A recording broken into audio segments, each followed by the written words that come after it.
D'entrée de jeu, je ne suis pas un historien, hein, je ne suis pas un universitaire, je ne suis pas un professeur, je suis un amateur. Je suis un amateur d'histoire du mouvement ouvrier québécois et international, bien sûr. Je suis un grand lecteur, j'adore ça. Alors, pour faire une courte histoire du syndicalisme de combat au Québec, c'est une histoire qui est très longue. Donc, si vous voulez approfondir, je vais vous recommander des titres, mais c'est sûr, là, il existe une multitude de livres et de documents là-dessus.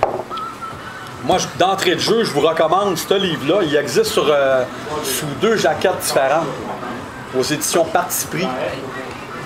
Ça s'appelle « Histoire du syndicalisme au Canada et au Québec de 1827 à 1959 ». Puis ça donne une bonne introduction d'où vient le syndicalisme de combat au Québec. Ça part du 19e siècle.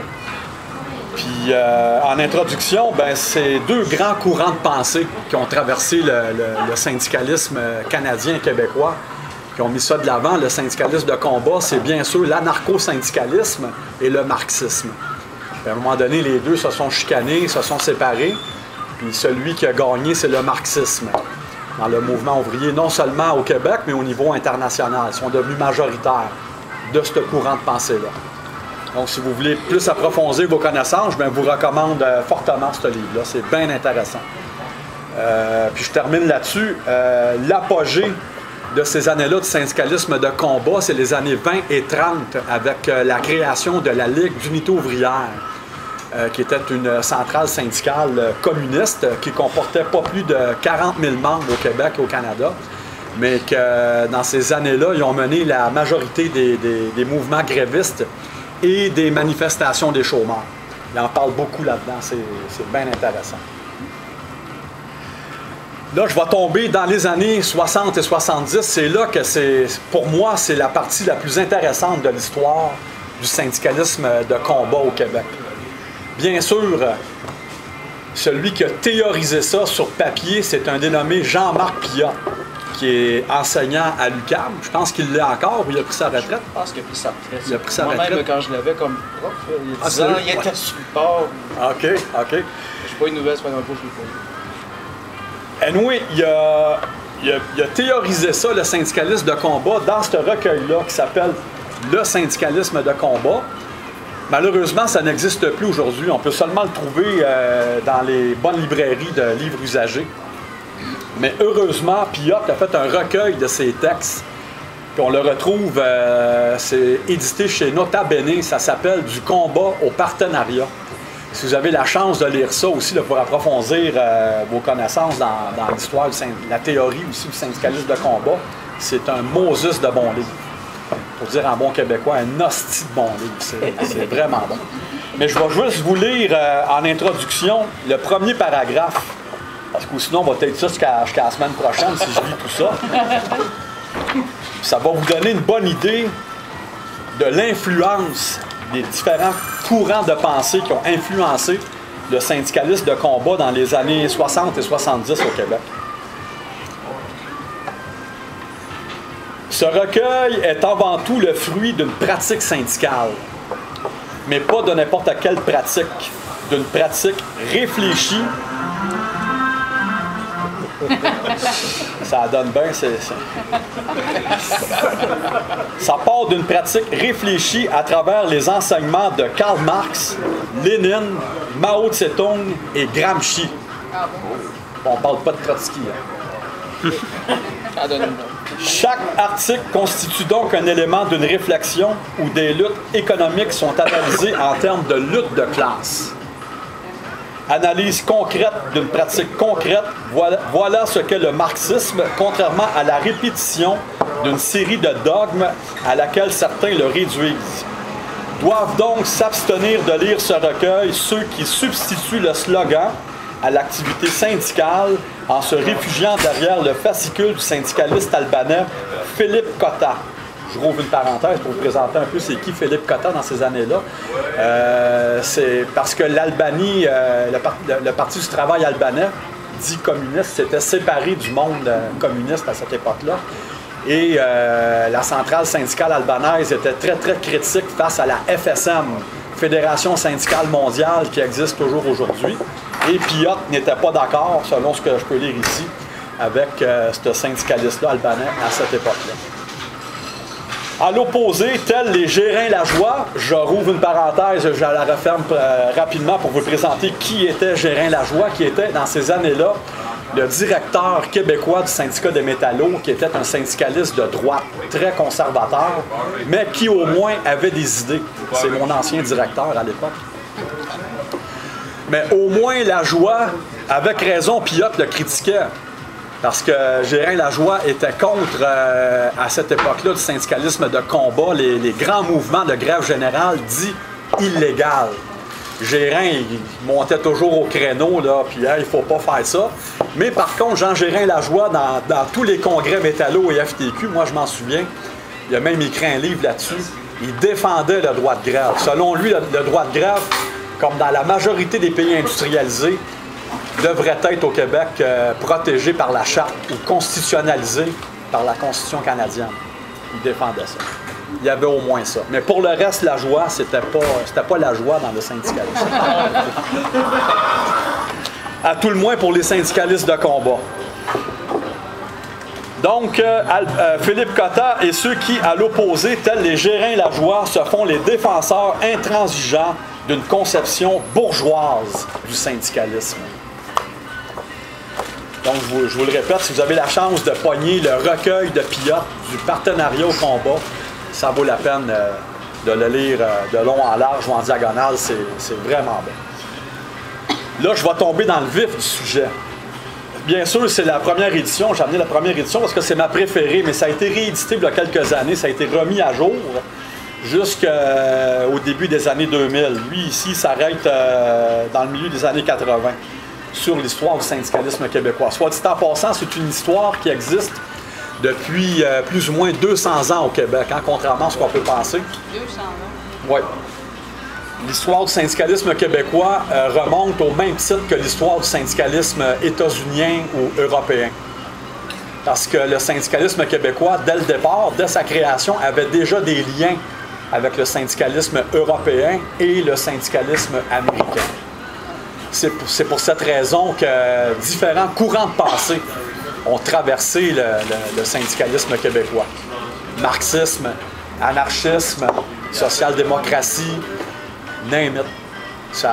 On les a toutes eues, puis on les a encore toutes d'ailleurs, hein, mais j'y reviendrai. Donc, si vous me le permettez, je vais vous faire quelques lectures. Pas trop longues, parce que je ne veux pas vous endormir non plus. Puis après ça, je vais vous demander, si on a le temps, si je peux vous lire une partie de ce petit bouquin-là. Puis après ça, j'aimerais qu'on aille une discussion ouverte ensemble sur qu'est-ce que vous en pensez. Bien sûr, je ne pars pas du début. Je fais un peu du coq à l'âne là, dans mes choix de lecture, mais c'est pour vraiment tomber dans le vif du sujet. Qu'est-ce que c'était dans l'histoire du syndicalisme québécois, le combat syndical, la lutte des classes en termes plus précis. Donc, je vais partir avec la FTQ. Parce que, bien entendu, la FTQ, c'est la doyenne au niveau historique des centrales syndicales. Elle existe seulement depuis une cinquantaine d'années, mais ses racines remontent au début du 19e siècle.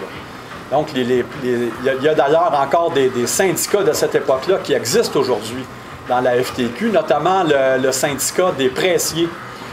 La section locale 175 du SCEP-FTQ qui ont fusionné avec les TCA dernièrement. Donc, à la FTQ, il y a des syndicats qui existent depuis plus de 200 ans encore. Alors, d'entrée de jeu, la FTQ, en gros titre, le socialisme démocratique.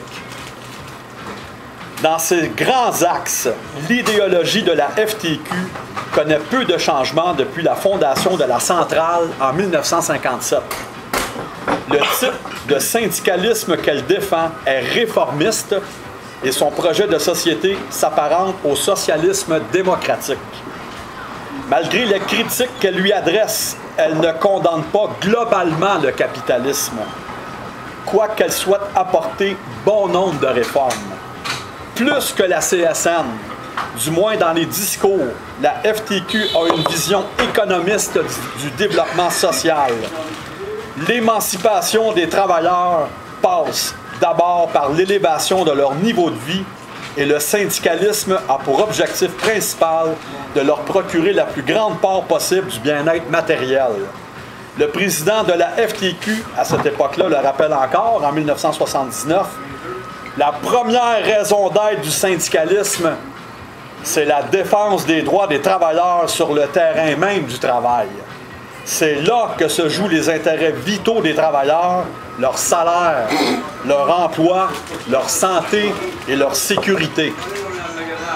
La FTQ est toutefois loin de penser que le libéralisme économique, laissé à lui-même, puisse assurer la prospérité des travailleurs. La recherche du profit maximal, ainsi que le laisse entendre le patronat, ne conduit pas automatiquement au bien-être général de la population. Au contraire, le capitalisme entraîne un développement anarchique des forces productives, des inégalités de revenus, le chômage et la pauvreté généralisée dans l'abondance. On le voit encore aujourd'hui d'ailleurs. La FTQ propose donc de réformer en profondeur ce système pour en orienter le développement vers la satisfaction des besoins de l'ensemble de la population. C'est pas sorcier ce que nous voulons, clame le président Laberge en 1973. C'est un régime qui va penser à l'être humain plutôt que de penser au profit maximisé. C'est l'humanisation du système économico-social qu'on vise. Les besoins de la population doivent primer sur l'accumulation de richesses. Pour atteindre cette fin, la centrale retient 3 avenues principales. L'action politique, ça c'est l'influence marxiste. Un élargissement du rôle de l'État dans le domaine économique et social et la syndicalisation massive des travailleurs. Voyons chacune de ces orientations. En ce qui concerne les rapports avec l'État, la FTQ recourt à la fois à l'action politique partisane et aux méthodes plus traditionnelles de lobby. Je rouvre une parenthèse, ça c'est l'influence social-démocrate auprès des pouvoirs publics. À partir de 1960, elle s'associe au nouveau Parti démocratique, le NPD, au niveau fédéral, et invite ses membres à voter pour lui. Dans ces années-là, bien sûr, j'y reviendrai après.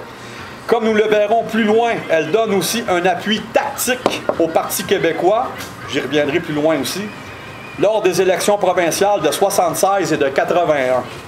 Il s'agit chaque fois d'utiliser la force électorale des membres pour accéder à la social-démocratie.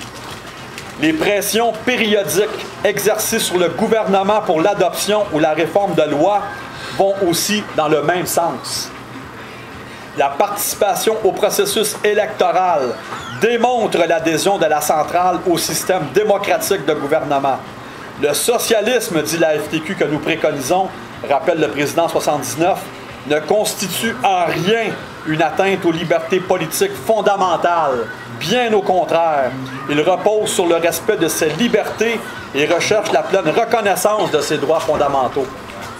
C'est pourquoi, lorsqu'elle définit plus précisément son projet d'organisation politique en 1979, la FTQ défend le suffrage universel, la suprématie de l'Assemblée législative, la préséance du pouvoir législatif sur les pouvoirs exécutifs, l'indépendance du pouvoir judiciaire, et elle adhère aux libertés fondamentales définies dans la Charte des droits et libertés de la personne.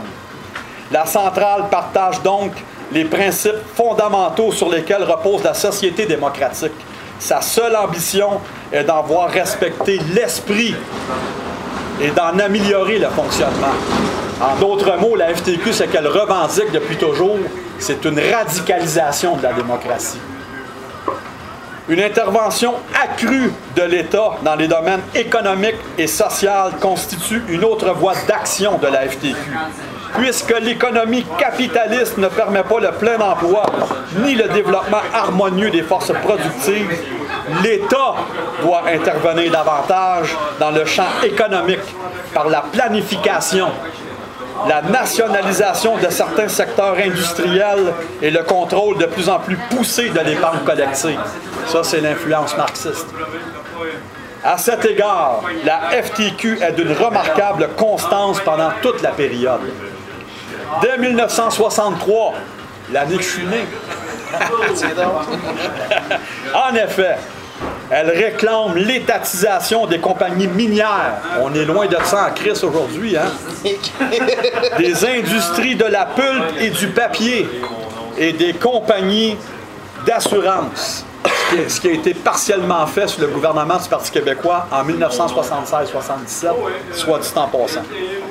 Son intérêt marqué pour un meilleur contrôle de la gestion de l'économie par la planification étatique remonte aux revendications de la FUIC. La FUIC, c'était la Fédération des unions industrielles du Québec, parce que les origines de la FTQ, c'est deux très grands courants de pensée nord-américains, qui étaient le syndicalisme de métier et le syndicalisme de masse, ce que aujourd'hui est devenu le syndicalisme presque mondial. Partout, c'est un syndicalisme industriel que nous pratiquons. Les nationalisations visent surtout les industries du secteur des richesses naturelles, entre parenthèses, hydroélectricité, gaz, pétrole, amiante, etc. C'est presque tout privatisé aujourd'hui. Un vrai scandale. Et certains secteurs clés de l'économie qui sont considérés comme essentiels au développement équilibré du Québec, entre parenthèses, sidérurgie, produits chimiques et pétrochimiques, etc. Ça aussi, ça a presque tout été privatisé, même par le PQ, câlisse. La formation de sociétés d'État par le gouvernement provincial, entre parenthèses, SGF, Sidbec, qui n'existe plus, SOQUIP, Rexfort, etc., est bien accueillie, mais on souhaite que celui-ci augmente son appui financier et élargisse leur champ d'action.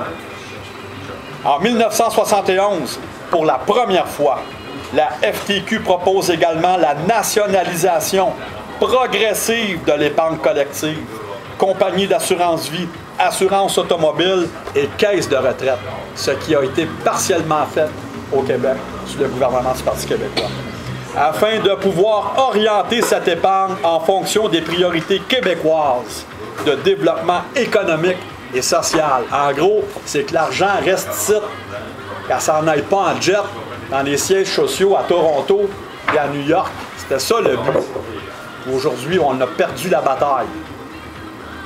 À l'extérieur de ces secteurs nationalisés, la centrale trouve qu'il y a place pour l'entreprise privée, tout autant que pour le mouvement coopératif, qu'elle ne juge pas assez développé dans l'économie. Toutefois, l'action de l'État demeure au centre de la vision économique de la FTQ. De même, le gouvernement est invité à jouer un rôle de premier plan dans l'accès aux biens sociaux comme l'éducation, hein, les grèves étudiantes de l'année passée, la santé et le logement, car la disparité des revenus engendre l'inégalité devant ces services fondamentaux. C'est des droits humains fondamentaux, éducation, santé, logement. Le gouvernement doit donc s'assurer que l'ensemble de la population jouisse de services médicaux gratuits, d'un revenu de retraite décent et de logements à prix modique, tout en facilitant l'accès à la propriété pour les travailleurs. Quant à l'éducation, la FTQ demande dès 1965 la gratuité scolaire, hostie, ce qui ne parle plus aujourd'hui, à tous les paliers de l'enseignement, primaire, secondaire, universitaire. C'était ça que la FTQ revendiquait avant, ce qu'elle ne fait plus. La démocratisation de l'éducation continue d'être une préoccupation de la centrale, même après les grandes réformes du début des années 60. Finalement, l'avènement d'une société social-démocrate requiert la syndicalisation massive des travailleurs et travailleuses. Selon la FTQ, il est illusoire de penser que les non-syndiqués puissent obtenir une juste part de la richesse qu'ils créent. Incapables de créer un juste rapport de force avec l'employeur, ils sont à la merci de l'arbitraire patronal. Puis c'est vrai en crise. Puis je peux vous en parler en connaissance de cause. D'autant plus que les lois du travail apparaissent insuffisantes pour permettre la syndicalisation de la majorité des travailleurs. C'est pourquoi, depuis 1967, La centrale réclame des modifications au Code du travail de manière à rendre possible l'accréditation multipatronale. Je rouvre une parenthèse, je la referme rapidement, ce que la FTQ ne réclame plus. Puis c'est bien dommage. C'est des hosties de lâche. Excusez-moi là, mais c'est ça. Ces amendements permettraient l'accréditation d'unités de négociation comprenant des travailleurs d'entreprises différentes dans un même secteur industriel.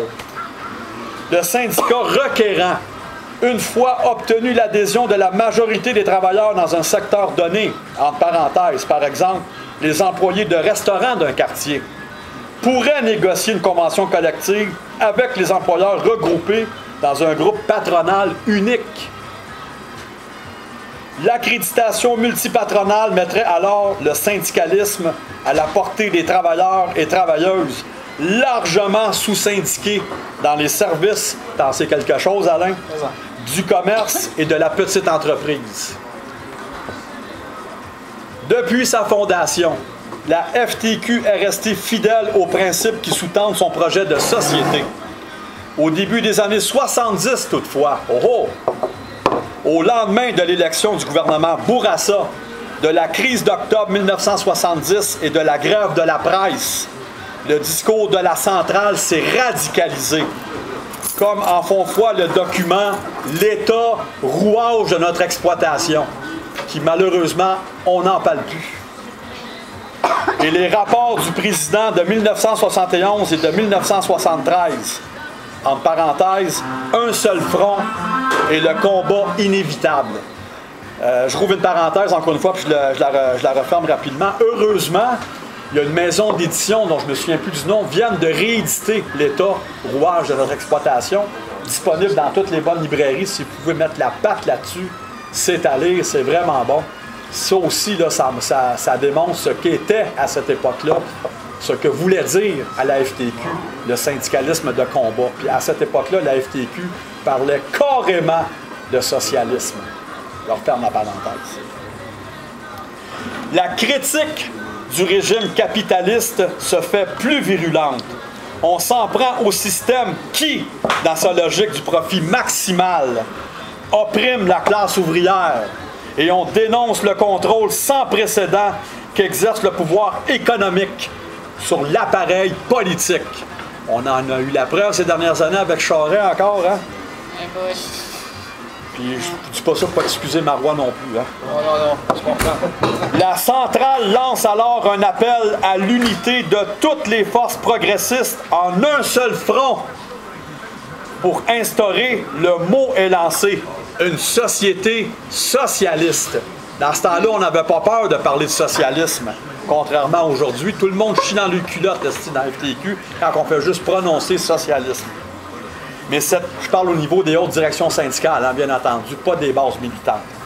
Mais cette radicalisation du discours ne donne pas lieu à une redéfinition de l'idéologie, malheureusement. Comme le démontrent les précisions apportées au projet de société au cours des années ultérieures. La mutation se situe sur le plan de la critique sociale, sans que soient remises en cause les orientations social-démocrates. Il faut dire que c'est un courant de pensée qui est très fort dans la FTQ depuis de très nombreuses années. Le courant marxiste, il est maintenant devenu très minoritaire dans la FTQ, malheureusement.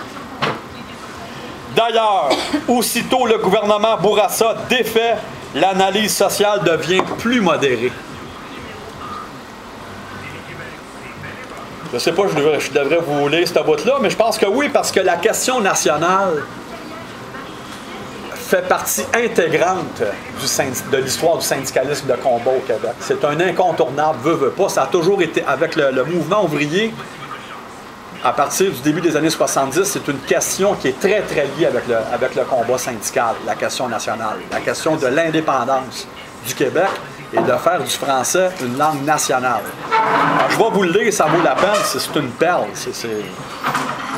Donc, du fédéralisme renouvelé à la souveraineté association, parce qu'à l'époque, la FTQ était fédéraliste, était contre l'indépendance du Québec. Mais je vais y arriver.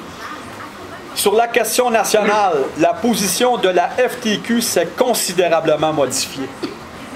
Je parle toujours des années 70, hein, bien pour vous resituer, là. En effet, alors que la FPTQ, qui est un des grands ancêtres de la FTQ avant 1957, qui prônait un syndicalisme conservateur de métier, social-démocrate, et la FUIC, que je vous ai parlé tantôt, la FUIC, ça c'était le côté plus marxisant, plus socialiste, plus de gauche, de combat, qui est une autre racine de la FTQ avant 1957. Voyait d'un mauvais œil le nationalisme canadien-français. La FTQ s'associe aux objectifs de la Révolution tranquille et appuie les revendications autonomistes de l'État du Québec, à l'époque qui était le Parti libéral. Une résolution adoptée en 1963 propose ainsi de tout mettre en œuvre pour revaloriser l'État provincial du Québec et lui faire donner enfin sa mesure dans les domaines relevant de sa juridiction. Il est extrêmement significatif que la FTQ, pour la première fois de son histoire, participe officiellement aux fêtes de la Saint-Jean en juin 1965.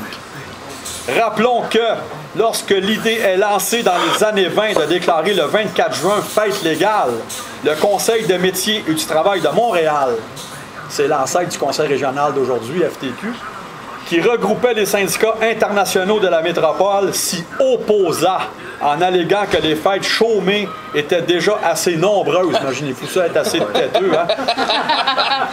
Et qu'il ne convenait pas de favoriser une nationalité au détriment des autres. Les valeurs cléricales et conservatrices que véhiculait le nationalisme canadien-français à cette époque le rendaient suspect aux yeux des syndicats internationaux. Mais avec la Révolution tranquille, le projet de société associé au nationalisme s'est transformé dans un sens proche de la vision sociale de la FTQ. Il devient ainsi plus facile pour la centrale de partager les grandes lignes de ce nationalisme. Parce que là, je rouvre une parenthèse, rendu à ce moment-là, on parle beaucoup plus d'un nationalisme républicain de libération. On ne parle plus d'un nationalisme conservateur, frileux et de conservation. C'est pour ça que le mouvement, l'ensemble, vous allez le voir plus loin, l'ensemble du mouvement syndical s'associe à ça, à la lutte de libération nationale.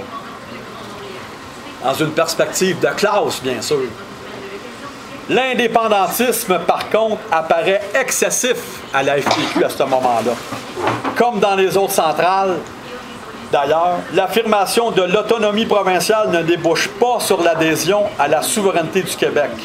On juge le fédéralisme canadien assez flexible pour s'accommoder d'un élargissement des pouvoirs du Québec. À ce moment-là, c'est ce que la FTQ pensait. La Confédération canadienne affirme une résolution de 1963 est le cadre le plus propice à l'épanouissement de la nation canadienne-française à condition d'être réaménagée dans sa constitution et son fondement.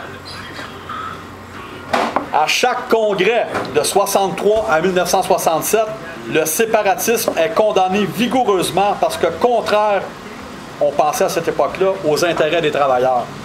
Il s'agit, croit-on, à l'époque, d'une idéologie bourgeoise qui réduirait le standard de vie des travailleurs du Québec et qui créerait des bouleversements sociaux qui seraient au désavantage des Canadiens de langue française.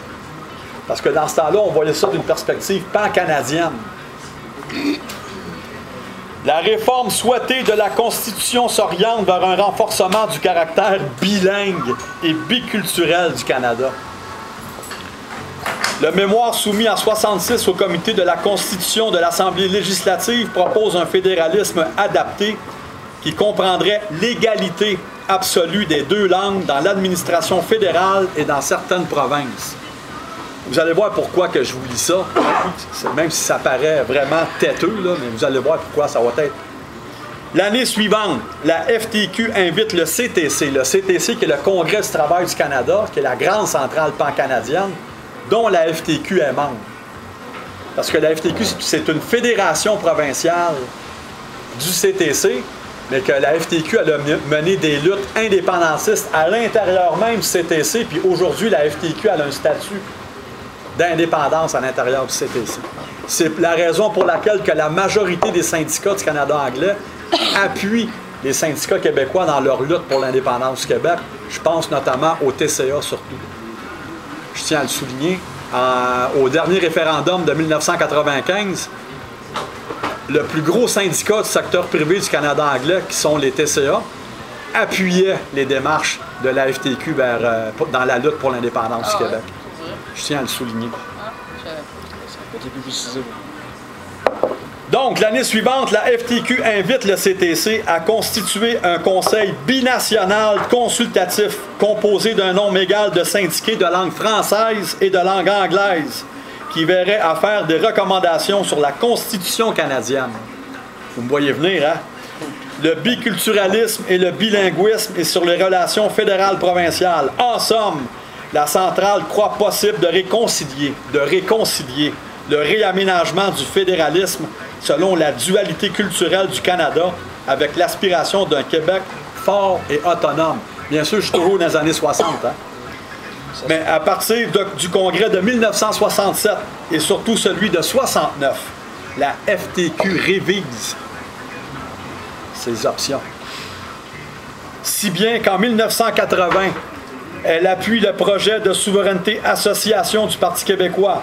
Plusieurs événements survenus sur la scène politique ébranlent en effet la position constitutionnelle de la centrale.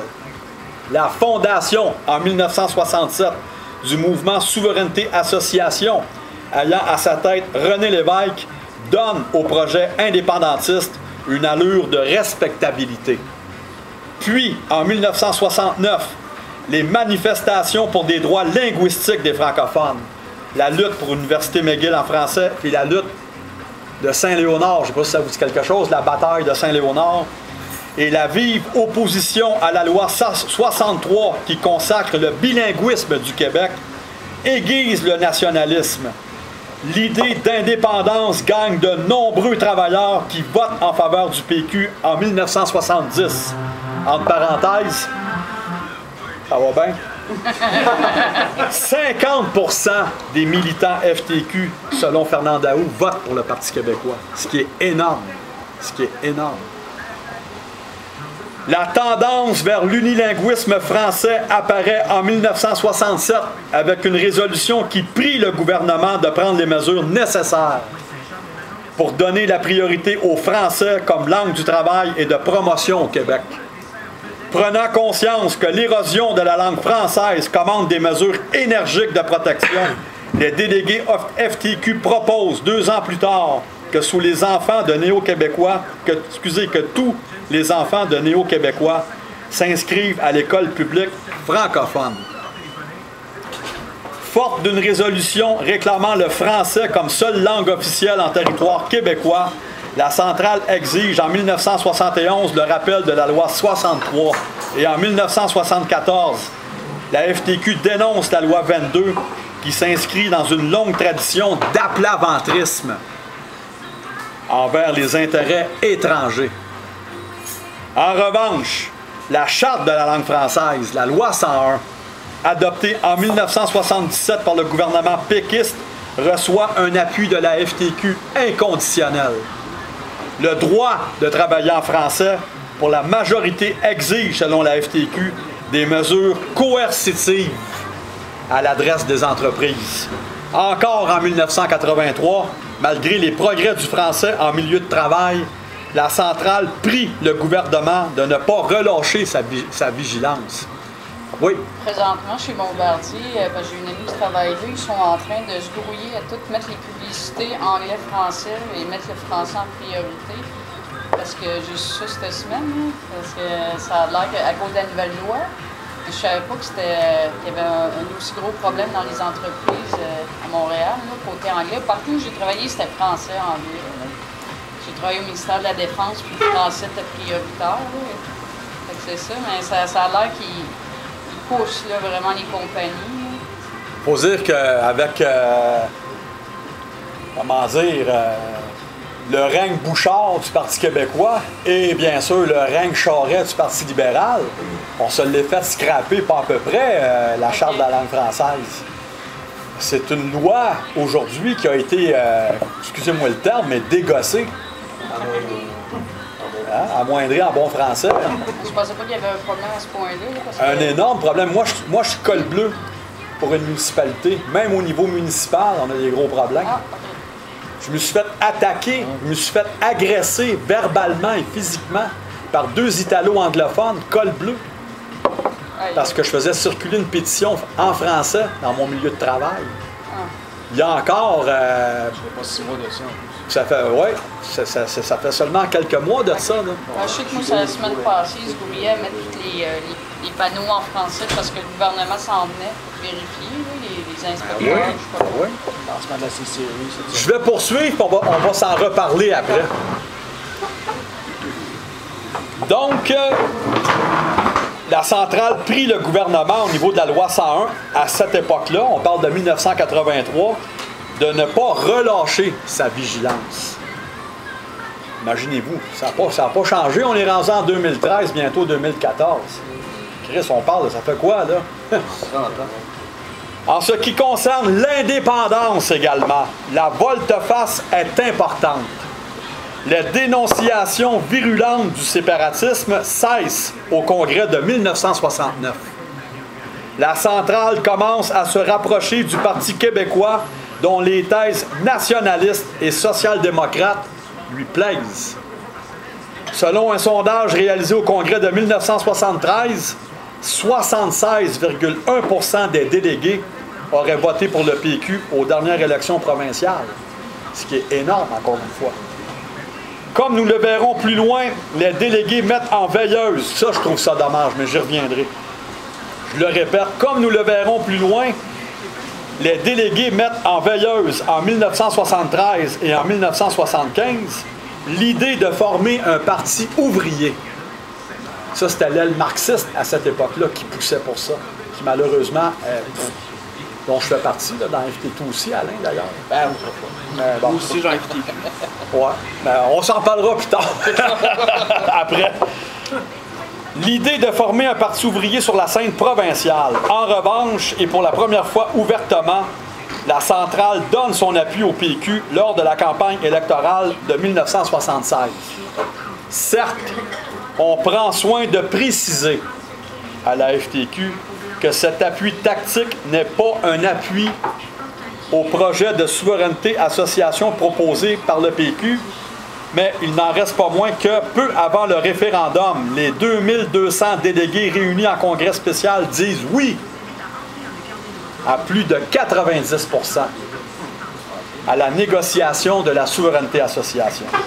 Ce choix politique s'impose à la FTQ, selon les dirigeants de la centrale, en raison d'une insatisfaction marquée tant à l'endroit du système constitutionnel canadien qu'à l'endroit des politiques fédérales qui ont généralement favorisé le Canada anglais et tout particulièrement l'Ontario au détriment du Québec. Tel qu'il a fonctionné, le système fédéral canadien n'a pu répondre aux attentes des Québécois qui aspirent à une clarification et à un rapatriement de juridiction au Québec. D'ailleurs, on juge que les politiques économiques et fiscales de l'État fédéral sont une faillite et que le dédoublement de juridiction sont une source de gaspillage. Au plan linguistique, explique le président Laberge, l'oppression nationale s'est manifestée de la façon la plus scandaleuse. Pour le travailleur québécois francophone, ne pas être capable de travailler dans sa langue ou être réduit à des postes subalternes à cause de son unilinguisme, c'est être étranger dans son propre pays. Un véritable scandale. La FTQ en conclut qu'une nouvelle entente constitutionnelle s'impose et que la stratégie de la négociation proposée par le PQ est valable. La centrale évite cependant de se prononcer sur l'indépendance elle-même. On évalue à près de 70% la proportion de ses membres qui ont voté oui lors du référendum de mai 1980. Ce qui prouve, contrairement à certains péquistes de droite, que le syndicalisme dans la lutte de libération nationale a une part très importante là-dedans, dans notre histoire. Donc ça, c'est le volet FTQ sur le combat syndical. Je pourrais vous lire encore la FTQ, le référendum, qu'est-ce que Laberge disait, tout le kit. Ça, c'est quel livre? Ça, c'est dans le livre Histoire du syndicalisme québécois de Jacques Rouillard, mais il a été mis à jour il y a quelques années. C'est, selon moi, à mon humble avis, c'est un des meilleurs livres qui a été écrit. C'est une des meilleures synthèses qui a été faite sur l'histoire du syndicalisme québécois. C'est vraiment bon parce que, contrairement à bien d'autres, Rouillard, dans son livre, parle des différents courants de pensée à partir du début du 19e siècle jusqu'à même dans sa mise à jour.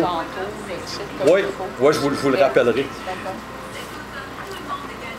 Donc, ça, c'est sans compter, je pourrais vous parler aussi du féminisme, bien sûr, dans le syndicalisme de combat. Je pourrais vous parler, parce que c'est le courant de pensée du syndicalisme de combat est très large. Ça englobe plusieurs fronts de lutte. Je ne peux pas tout, ou sinon, si je vous lis toute la livre au complet, on va être ici jusqu'à samedi prochain. Donc, je vais passer à la CSN. Puis là, vous allez voir que à la CSN, à cette époque-là, il y a une méchante différence avec la FTQ. Et avec maintenant? Ah, maintenant, ils sont tous pareils. Toutes les autres, à mon humble avis, peut-être que je me trompe, on en discutera après, mais à mon humble avis, toutes les hautes directions syndicales, presque toutes les hautes directions des conseils centraux, conseils régionaux, sont toutes pareilles. Ils couchent toutes avec les boss. Je sais que peut-être pour certains, j'exagère, mais moi, c'est ma vision des choses. C'est à celui qui va le plus se faire fourrer par les boss qui, tu sais, c'est là. Pour moi, c'est là qu'ils sont rendus. Ils sont tous pareils. Parce que c'est quand même une propagande massive contre les syndicats, même s'ils sont contre-révolutionnaires, ils sont vraiment pas comme ils étaient. C'est comme les marxistes ou les anarcho-syndicalistes de qu'est-ce qui en reste aujourd'hui au Québec. C'est beau, madame. On critique les hautes directions syndicales au même titre que la droite et l'extrême droite, mais c'est pas pour les mêmes hosties de raisons. Nous autres, on critique parce qu'on veut que les hautes directions syndicales remettent les organisations sur les rails de la lutte des classes. C'est pourquoi, quand on lit ce livre-là, c'est pour ça que je vous le recommande fortement, puis celui-là aussi, c'est que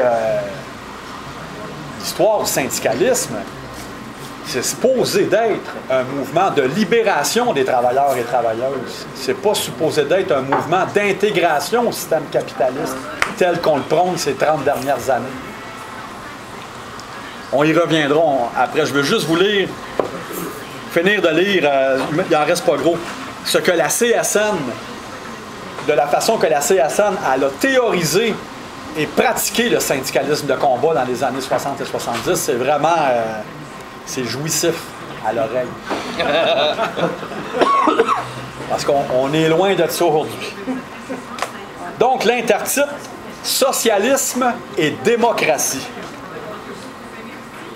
Après être passé du corporatisme à un humanisme libéral, la Confédération des syndicats nationaux entreprend à partir de 1966 un autre virage idéologique.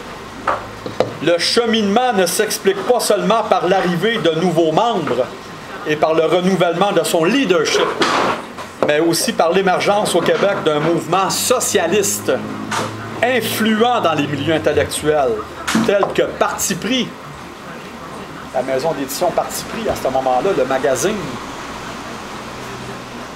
le magazine Socialisme, Révolution québécoise, et par la pression qu'exercent les groupes populaires qui débordent les centrales syndicales sur la gauche. La redéfinition des objectifs de société se manifeste à travers les rapports moraux du président, les documents émis par la centrale et les résolutions adoptées en congrès. Elle se traduit dans l'action par des attitudes nouvelles à l'égard des employeurs et de l'État qu'on a caractérisé en termes de radicalisation de la CSN et de politisation des relations de travail, d'où l'influence marxiste hostie. La centrale définit en effet son nouveau projet de société par le socialisme, Elle caractérise son action dans les entreprises comme un syndicalisme de combat. Et elle s'identifie fortement au nationalisme québécois. La CSN a toujours rejeté le libéralisme économique. Le refus qu'elle lui oppose maintenant ne constitue donc pas une nouveauté. Là où elle s'écarte de ses positions antérieures, c'est dans la vigueur avec laquelle elle dénonce le système en se fondant sur la théorie de la lutte des classes. Vous savez c'est quoi la lutte des classes? Pour elle, les puissances d'argent constituent un super pouvoir économique qui contrôle à la fois l'économie et l'État. La propriété privée des moyens de production, dit un rapport de la centrale, a conduit à une structure économique dont la seule règle est le profit maximum, poursuivi au détriment des besoins sociaux de la population. Selon la CSN, les capitalistes, oui, les hosties de capitalistes, organisent la production selon les seuls critères de la rentabilité et du profit, sans se soucier des conséquences sociales désastreuses que la poursuite de ces objectifs entraîne dans la population. On le voit encore aujourd'hui, hein, vous le voyez comme moi. Le pouvoir économique est d'ailleurs concentré entre les mains d'un groupe de plus en plus restreint de capitalistes qui détient, ça avec les fusions, regarde toi qui vient de Renaud-Bré, tout ça, hein, les fusions dans toutes les grandes choses. Aujourd'hui, on prendrait le pouvoir, les communistes, hosties, là, on claquerait des doigts, puis tout appartiendrait à l'État, en nationalisant ces quelques chaînes-là, ces hosties de pourris-là. C'est incroyable. C'est incroyable. C'est pire que pire. Je vous lis ça, là. Puis dans ce temps-là, là, les syndicalistes s'indignaient de cette situation-là. Puis aujourd'hui, là, c'est 1000 fois pire qu'à cette époque-là, puis ils ne s'indignent plus. Là, quand tu vas au micro puis tu parles de ça, ils rient de toi. Ben voilà, il faut être réaliste. En tout cas, on s'en parlera après. Donc, de plus en plus restreint de capitalistes qui détient véritablement le pouvoir. Au Québec, ce groupe se compose très majoritairement de capitalistes américains, avec Target qui s'en vient, hein? C'est un exemple parmi tant d'autres, hein? De capitalistes canadiens-anglais, ça paraît de moins en moins, et d'une petite bourgeoisie locale, qui est toujours là, toujours aussi têteuse. Les investisseurs américains consolident l'emprise des États-Unis sur le Québec et empêchent la naissance d'entreprises québécoises. Ils exploitent nos matières premières. Hein, le plan Nord du Parti libéral, notamment, puis PQ qui veut faire suite à ça. Profitent d'une main-d'œuvre à bon marché et réduisent notre rythme de croissance. Trop faible pour concurrencer le capitalisme américain, la bourgeoisie anglo-canadienne contribue à son expansion et sa consolidation. L'establishment francophone, enfin, sert de courroie de transmission pour des décisions prises ailleurs. Hein, Bombardier, notamment. Ce super pouvoir économique domine les gouvernements provincial et fédéral qui lui servent de valet. C'est encore pire aujourd'hui quand on y voit aller, hein? Des hosties de valets têteux, là, des grandes compagnies qui se mettent à quatre pattes et qui déroulent le tapis rouge quand ils veulent venir investir ici. C'est dégueulasse.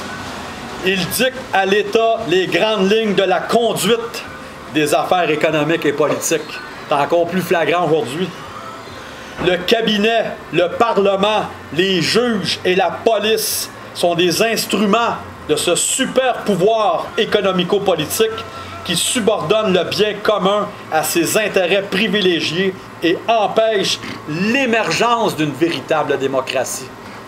On l'a vu l'année passée que les luttes étudiantes, le super pouvoir, qu'est-ce qu'il est capable de faire? Une crise de chance qu'ils n'ont pas sorti les gommes, mais ça n'a pas manqué. Hein?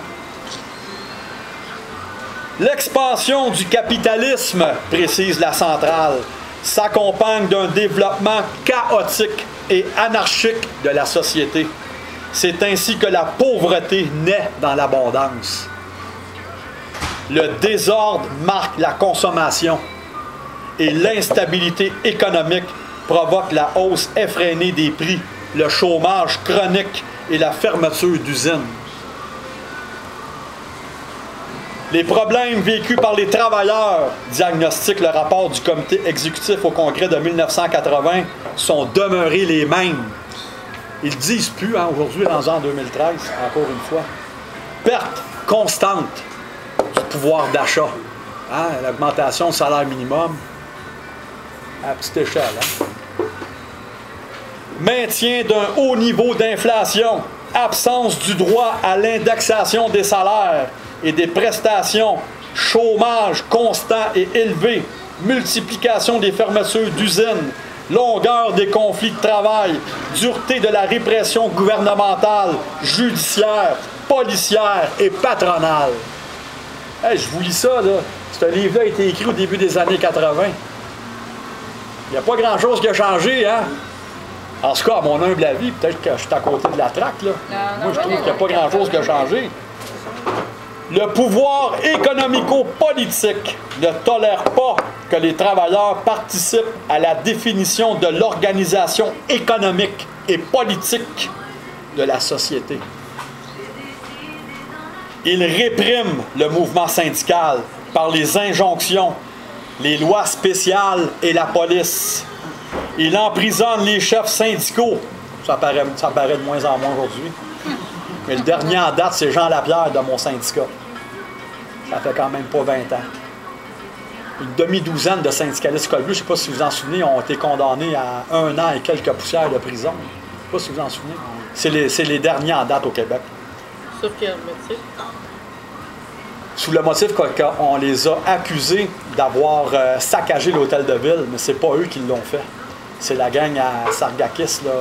Le restaurateur, le propriétaire un propriétaire foncier, est arrivé un soir avec une gang de blondes. OK. On y reviendra, on en reparlera. Donc,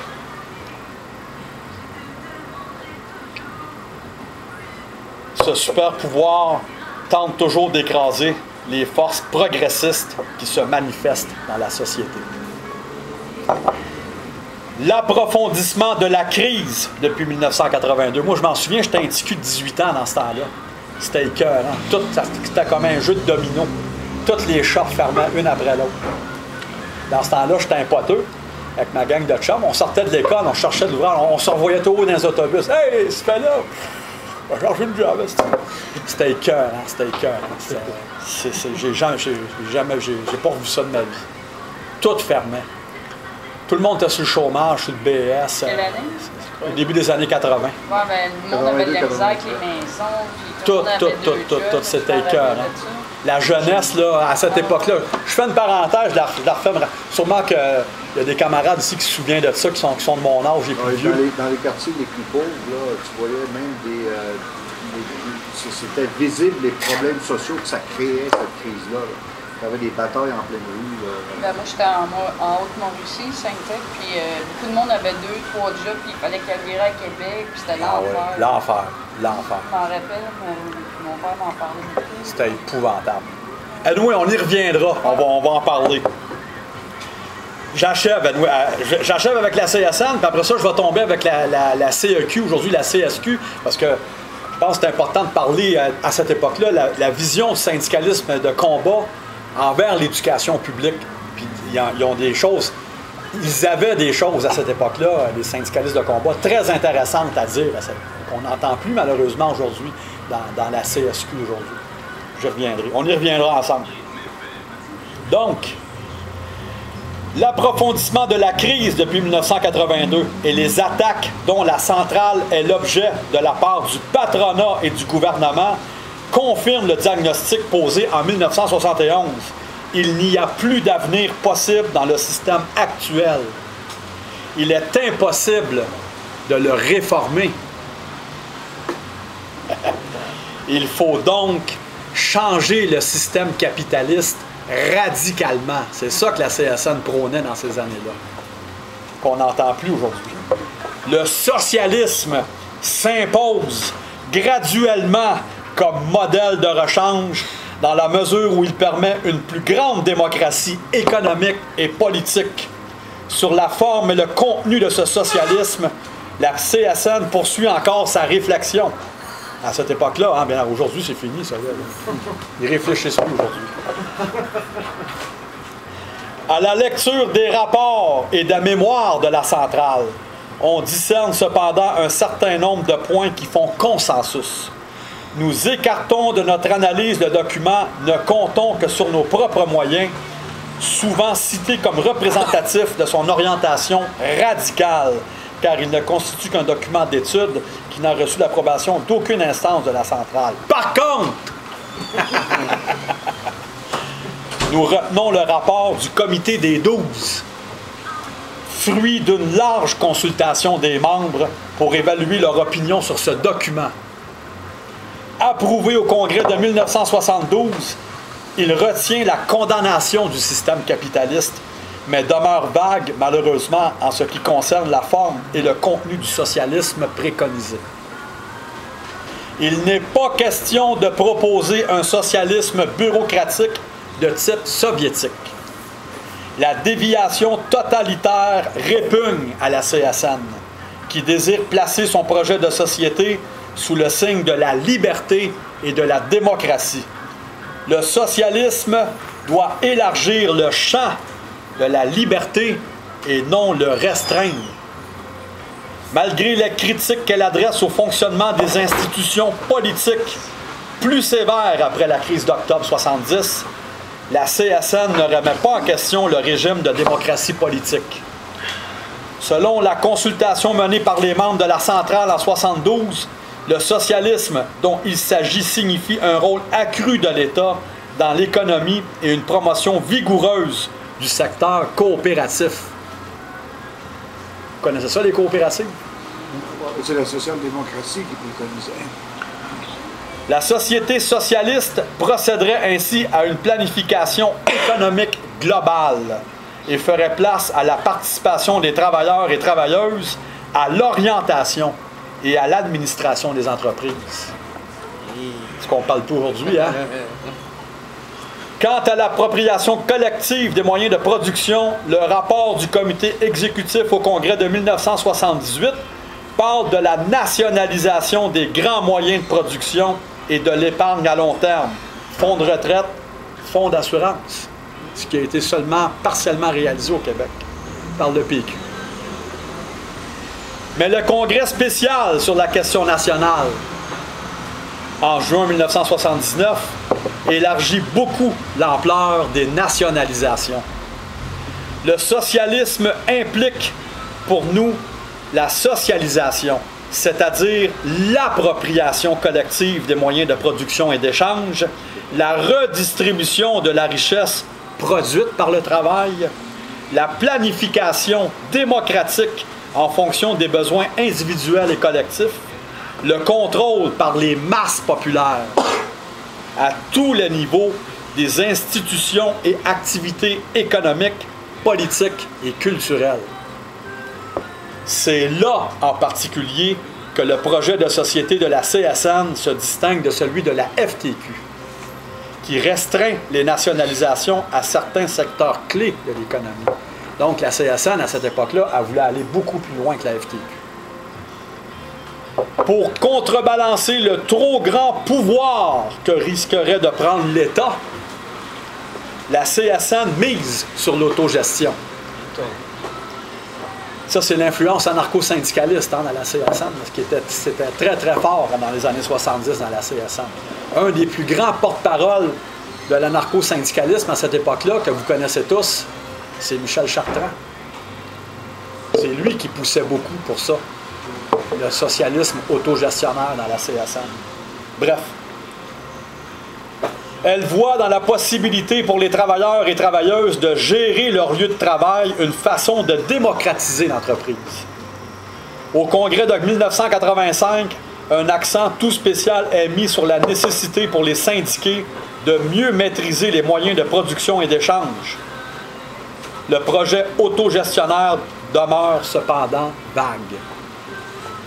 Là encore, la centrale prend soin de préciser qu'elle rejette tout modèle importé de socialisme et que la construction de la société nouvelle, doit s'adapter aux besoins et à la mentalité des Québécois. Moi, je me rappelle, j'ai commencé à militer au début des années 80. J'avais beaucoup de camarades, j'étais à la FTQ, mais j'avais beaucoup de camarades à la CSN. La CSN échangeait beaucoup avec les syndicats algériens, yougoslaves, français. Bien sûr, c'était la CFDT, CGT. Puis la CSN était à la recherche d'un modèle d'autogestion.